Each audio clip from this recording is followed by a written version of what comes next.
প্রিয় শিক্ষার্থীবৃন্দ, কেমন আছো তোমরা? নিশ্চয়ই ভালো আছো। বিশ্বব্যাপী করোনা ভাইরাসের কারণে তোমাদের বিদ্যালয় দীর্ঘদিন বন্ধ। তোমাদের পড়ালেখায় যেন কোনো ক্ষতি না হয় এর জন্য উপজেলা নির্বাহী অফিসারের উদ্যোগে আমাদের জেলা প্রাথমিক শিক্ষা অফিসার মহোদয় এবং উপজেলা শিক্ষা অফিসার মহোদয়ের উদ্যোগে এবং তাদের সার্বিক সহযোগিতায় আজকের এই অনলাইন ক্লাসে আমি উপস্থিত হয়েছি। দিন মোহাম্মদ শফর, সহকারী শিক্ষক, সুকন্দিবাগ সরকারি প্রাথমিক বিদ্যালয়। পঞ্চম শ্রেণীর শিক্ষার্থী বন্ধুরা, তোমরা নিশ্চয়ই বই খাতা কলম নিয়ে প্রস্তুত। আজকে আমরা তোমাদের দশম অধ্যায় নিয়ে আলোচনা করব।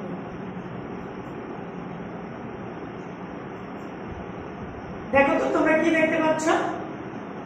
স্ক্রিনে কি দেখা যাচ্ছে? হ্যাঁ, ঠিক বলেছো, স্টেডিয়াম, তাই না? কি হয় এখানে? খেলাধুলা। খেলাধুলাটা আমাদের সবার পছন্দ, তাই না? খেলাধুলা করবে, শরীর স্বাস্থ্য ভালো থাকবে। হ্যাঁ, আচ্ছা, এই ক্রিকেট স্টেডিয়ামটা দেখতে কিসের মতো বলতে পারবে? হ্যাঁ, ঠিক বলেছো, ক্রিকেট স্টেডিয়ামটা দেখতে অনেকটা বৃত্তাকার। স্টেডিয়ামে কি খেলা হয়? ফুটবল খেলা হয়। বাহ, তোমরা খেলো তো ফুটবল, না? আচ্ছা আচ্ছা, তোমরা বলো তো এই ফুটবলের আকৃতিটা কেমন? ফুটবলটা দেখতে কেমন? হ্যাঁ, ঠিক বলেছো, ফুটবলটাও দেখতে বৃত্তাকার। এটা কি বাংলাদেশের পতাকা? আমরা দেশকে ভালোবাসি, আমাদের একটা সুন্দর পতাকা আছে, তাই না? দেখো তো তোমরা এই যে পতাকার যে লাল অংশটা, এই পতাকার লাল অংশটা কেমন? কি আকৃতি এটা? হ্যাঁ, ঠিক বলেছো, পতাকার যে লাল অংশটা এটাও বৃত্তাকার।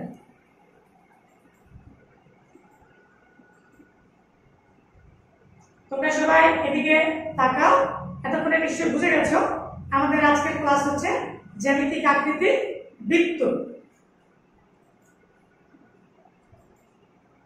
আমরা কিভাবে বৃত্ত অঙ্কন করতে হয় সেই বিষয়গুলো এখান থেকে শিখবো আজকে। না,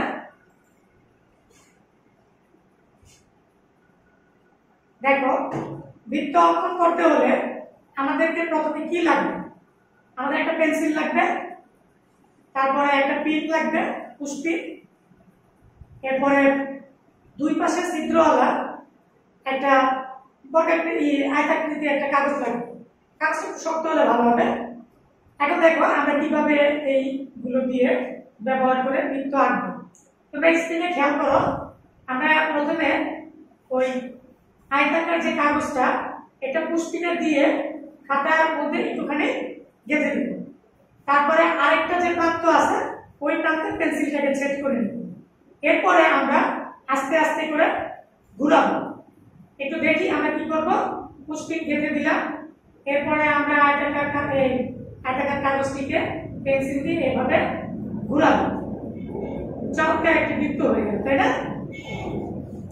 আচ্ছা, এখন দেখো আমরা যদি পেন্সিলটিকে একবার ঘুরাই তাহলে কি হবে? একটি বৃত্ত আকৃতি। আর যে বক্ররেখাটি বৃত্তটিকে আবদ্ধ করে রেখেছে তাকে কি বলা হয় তোমরা জানো? হ্যাঁ, তাকে বলা হয় পরিধি। একটা বৃত্তের বক্ররেখাটি হচ্ছে পরিধি।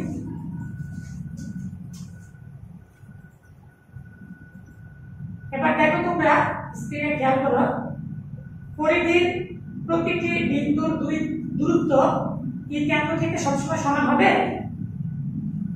এসব আমরা আলোচনা করি এবং আজকে এটা দেখে নিই আমরা বিন্দুগুলো সব সমান দূরত্বে অবস্থান করবে। বৃত্তের অংশটি ডান পাশে দেওয়া আছে, খুব খেয়াল করবে। কাগজ কলম সামনে আছে তোমাদের। তোমরা এই বৃত্তের যে অংশগুলো দেখানো হবে প্রত্যেকটা অংশ খুব সুন্দর করে বুঝবে এবং তোমরা মার্ক করে রাখবে এবং লিখে রাখবে। হ্যাঁ, তাহলে তোমরা বুঝতে পারবে যে কোন অংশটার নাম কি। এই যে দেখো বৃত্তের মাঝখানে একটা বিন্দুর মতো দেখা যাচ্ছে, তাই না? এটাকে আমরা বলবো কেন্দ্র। কি বলবো এটাকে? কেন্দ্র।